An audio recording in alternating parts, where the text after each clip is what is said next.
நமக்கு இப்ப என்னென்ன பிரச்சனை பாருன்னா, எந்த பக்கம் காசை வாங்கி எங்கிட்டு வைக்கிறது தெரியாத ஒரு குழப்பத்துல அண்ணன் இருக்கேன். இப்போ பிஜேபி எதிர்த்தேன். நான் கிறிஸ்தவ கைக்குலி, இஸ்லாமிய கைக்குலி, ரெண்டு பேரும் ஜல்லிக்காசு கூட கொடுக்கல.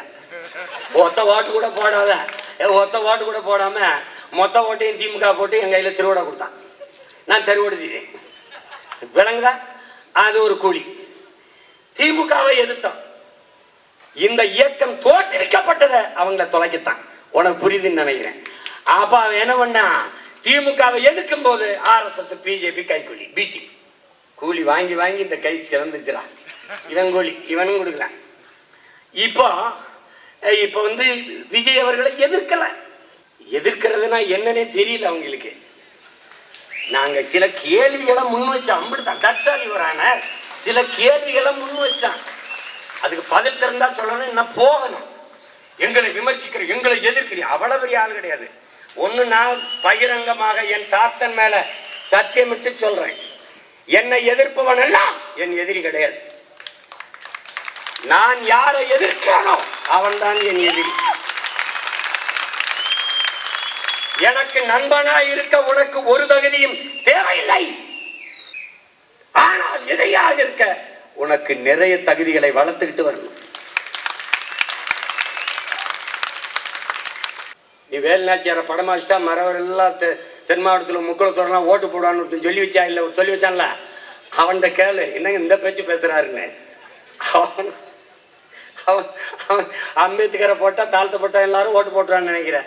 அவனுக்கு அப்ப எங்க இருக்கான் என் பாட்டேன் அயோத்திதாசனும் ரெட்டமலையும் MC ராஜாவும். அவன் ரத்தத்துல நான் இருக்கேன். நான் ஒரு கோட்டை போட போறேன்டா, ஒரு கோட்டை, அதுக்கு மேல ஓவர் கோட்டு. நாங்க அண்ணல் அம்பேத்கர் இருந்து கோட்டை வாங்கல, கோட்டாட்டை வாங்கிட்டோம். இங்க கோட்டை யாருது? என் தாத்தா ரெட்டமலையோடது ஒரு கோட்டு. அது என்னன்னா அந்த கோட்டுக்கு மேல ஒரு கோட்டு, அது இன்னொரு தாத்தா MC ராஜாவோட கோட்டு. புரியுதா? இதை நல்லா கவனிச்சுக்கணும். இவன் எப்படி கற்பிப்பான்னா, இப்ப அவர்கிட்ட கேள்வி கேட்டின்னு வச்சுக்க, என்ன அப்படி தப்பா சொல்றீங்களா, இது எப்படி இப்படி சொல்லிட்டீல, இப்படி பேசிட்டீல, ஒரு கேள்வியை உங்களுக்கு நீங்க தெளிவுபடுத்திக்கிறீங்க. மதச்சார்பற்ற சமூக நீதிங்கிற கோட்பாட்டை தம்பி முன்வைக்கிறது. இப்ப மதச்சார்புள்ள சமூக நீதி என்று ஒன்று இங்க உண்டா? வகுப்புவாரி பிரதிநிதித்துவம் சமூக நீதி என்பது எந்த சாதியின் அடிப்படையில் எனக்கு கல்வி, வேலை வாய்ப்பு, அரசியல் அதிகாரத்தை மறுத்தாயோ அதன் அடிப்படையில் எனக்கு தா என்று போராடி பெற்ற உரிமை வகுப்புவாரி பிரதிநிதித்துவம் சமூக நீதி. விளங்கிடுச்சுல? இங்க மதம் எங்க இருந்து வருது? மத சார்பற்ற சமூக நீதி என்றால் கிறிஸ்தவ இஸ்லாமியனுக்கு இடஒதுக்கீடு இதுல இருக்கா இல்லையா? இந்து நாங்க நாடார், தேவர், கோனார், செட்டியார், முதலியார், இந்த உடையார், முத்தரையர், உடையாச்சி, கவுண்டர் எல்லாம் இருக்கான், இந்துல இருக்கான். எங்களுக்கு இருக்கா இல்லையா? அப்ப அடிப்படையே தப்பா இருக்கு. இது கேள்வி. ஒரு வாத்தியாரு கேள்வி கேட்டா, சார் என்ன சார் நீங்க என்னை விமர்சிக்கிறீங்க? ஏ கேள்வி கேட்டா பதில் சொல்லியா? இந்த களத்துக்கு வந்தா கேள்வி. இப்ப என்னை விடு, 15 வருஷமா இந்த அயோக்கிய பயிலுக வாடகை வாய்கள் எல்லாம் நான் என்ன பண்ணிட்டேன்னு எல்லாரும் திட்டிட்டு இருக்காங்க.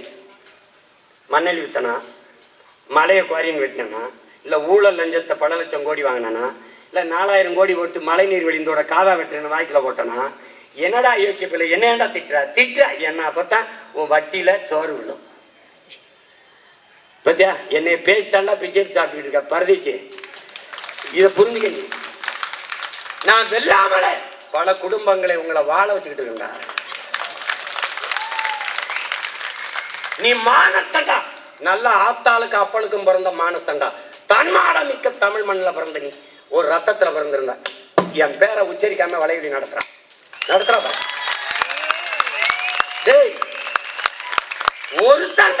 ஒருத்தன் மானம் உள்ள வேண்டாம். நான் இனிமே சீமான் பேரையோ நாம் தமிழுங்க பேரையோ உச்சரிக்க மாட்டேன்.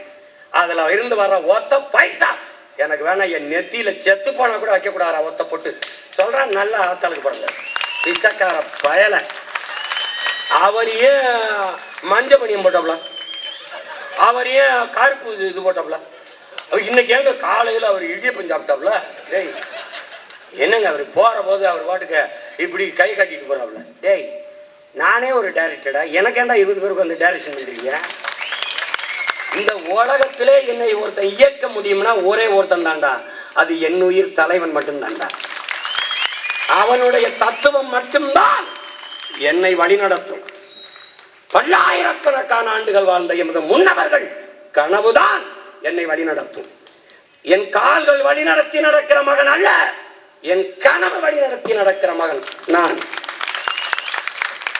அதனால்தான் அடுத்தவன் கால்களை நம்பி என் பயணம் இருக்கக்கூடாது என்று உறுதியாக இருக்கிறேன். நான் திருப்பத்தூர் போகும் என்றால் அவன் திருப்பதி போய் விடுவான். அதனால்தான் என் பயணம் என் கால்களை நம்பி. அதனால்தான் என் பிள்ளைகளிடத்தில் சொல்கிறேன், உங்கள் கால்களை உறுதியாக்குங்கள். ஏன்?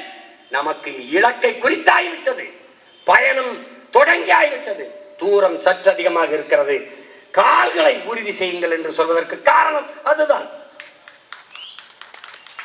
இவரை எழுத்துட்டா திமுக கைக்கூலி, திமுக பிடிஎம், திமுக காசு கொடுக்குது. இந்த அயோக்கிய பயிரில் எவனாது உண்மையிலே நேரம் இருந்தால் இவன் பேசி எனக்கு காசு வாங்கி கொடு. அலுவலகத்தில் 2 சிஸ்டம் வாங்கி போட காசு இல்லாமல் கஷ்டப்பட்டுக்கிட்டு இருக்கேன். இவானி பிக்காரி ஏண்டா என்னை எதிர்க்கிற நீங்களாம் எவன்டா போயிட்டு வாங்கிட்டு பேசிட்டுக்கிறிய? டேய், எவன்டா காசு வாங்கி போயிட்டுக்க பைத்தியக்காரப்படா? கேட்கிற கேள்விக்கு பதில் சொல்ற. நான் கேள்வி எழுப்புகிற கேள்வியில் நானும் என் பிள்ளைகளும் முன்வைக்கிற தர்க்கத்தில் கேள்விகள் நியாயம் இருக்கா? அதை மட்டும் சொல்லு, அதை மட்டும் சொல்லு. செத்து போன குடும்பத்தெல்லாம் பணம் இருக்குவா, அப்ப தேர்தலை எல்லாம் ஓட்டு போட்டு இங்க வந்து போட்டு சொல்லியா?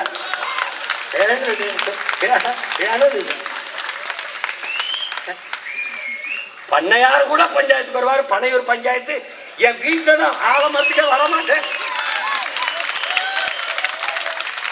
ஆலமரத்துக்கே வரமாட்டேன், வீட்டுலதான் பஞ்சாயத்து. நாட்டாமையை தாண்டிய நாட்டாமையா இருக்கு. என்ன பண்ணுது? கொஞ்ச நேரம் இரு, முக்கியமான செய்தி இருக்கு. வழக்கு போட்டா என் மேலதான் போடுவான், நீ போயிடாத இரு. என் மேல போடுவான், நீ அந்த மேல போடுவான். என் கூட்டத்தை நீ தான் ஏற்பாடு பண்ணாங்க. வழக்கு இல்லைனால் விடியாது கிழக்கு. 200க்கு மேல போயிட்டா ஒரு 300 அடிச்சுக்கோம்டா. தேர்தலுக்கு முன்னாடி 300 வச்சிருந்தோம். 250 இருக்குமா? 250 இன்னொரு 50 போட்டு இறங்கிறேன்டா. 300 ஒரே நின்று நான் ஸ்டாப்ல அடிக்கிறாப்லையா? இங்க பாரு, இங்க பாரு என்ன சொல்றாரு பாரு. அருள் நிறைந்த சன்மார்க்கர் ஆள்க, கருணையில்லா ஆட்சி கடிகை ஒழிக, அருள் நிறைந்த சன்மார்க்கல் ஆள்க. இதை நல்லா கவனிச்சுக்கணும் என் உடன் பிறந்தார்களே. நம் தாத்தனுடைய சத்திய வார்த்தைகளை உள்ள வாங்கிக்கணும். தெருள் நிறைந்த நல்லோர் நினைத்த அருள் பெறுக, நினைத்த நலம் பெறுக. தெருள் நிறைந்த நல்லோர் நினைத்த நலம் பெறுக, எல்லோரும் இன்புற்று வாழ்க இசைந்து பாடிய மகான் வள்ளலார் பெருமகனார். இதிலே நம்முடைய தாத்தா பார் அருளி செல்கிறார். அருள் திரு வள்ளலார் என்ன சொல்றார்? விரைவிலே திருவருள் பெற்ற செங்கோல் ஆட்சி தமிழர் நிலத்தில் வரும். வள்ளலார் மகன், வள்ளலார் மகான் அருளிய அந்த திருவருளின் ஆட்சி பெற்ற செங்கோல் ஆட்சி தமிழர் நாட்டில் வரும். எப்படி? விரைவில் வரும். அன்று என் தமிழ், எங்கள் தமிழ் தன்மை பெற்று வன்மை பெற்று வளமுற்று இந்தியாவையே ஆளும். எப்படி சொல்றாரு?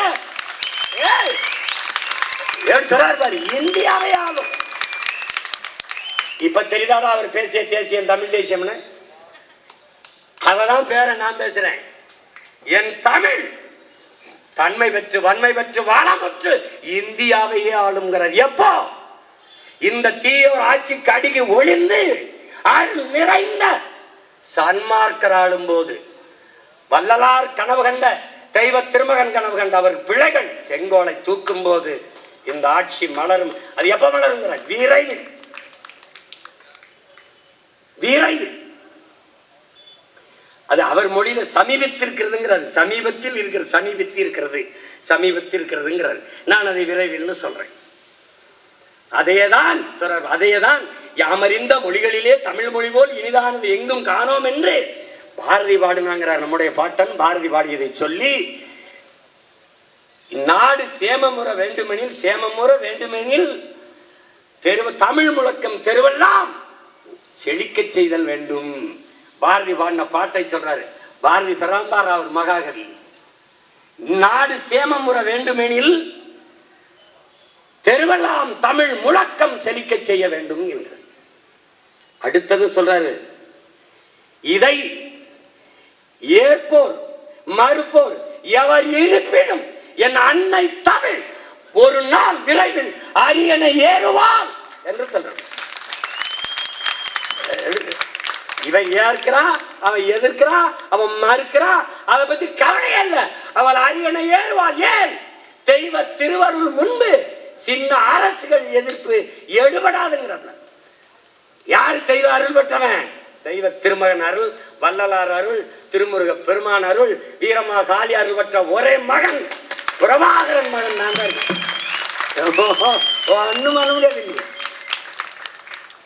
இயக்குமடா அவர் உன்னாக்கு உமிழ் நீரில் தவழ்ந்த தமிழ் அவன் பேரன் என்னையை இயக்குமடா.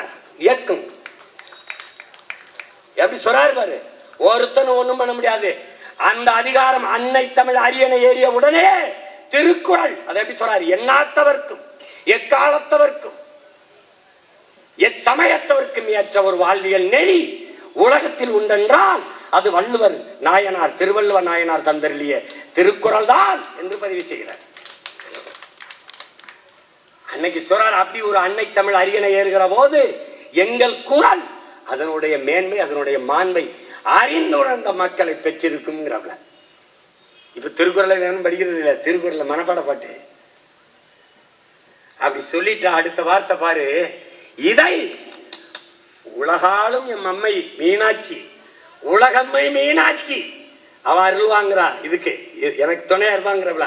அதுக்கப்புறம் ஒரு வார்த்தையை போடுறாப்புல, திருக்குழந்தை முருகன் அவன் அகத்தியருக்கு கற்பித்த ஓதிய முழு தமிழும் நிலமெங்கும் முழங்கும், இந்தியா முழுமைக்கும் முழங்கும்.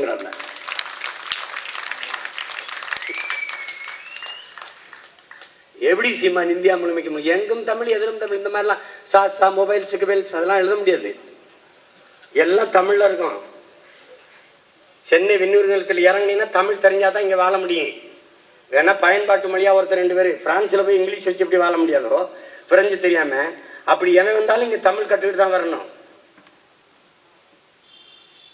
இது கொடுங்கோன்மை இல்லை, என் இனத்தின் இறையாண்மை. புரிஞ்சிருச்சுன்னு நினைக்கிறேன்.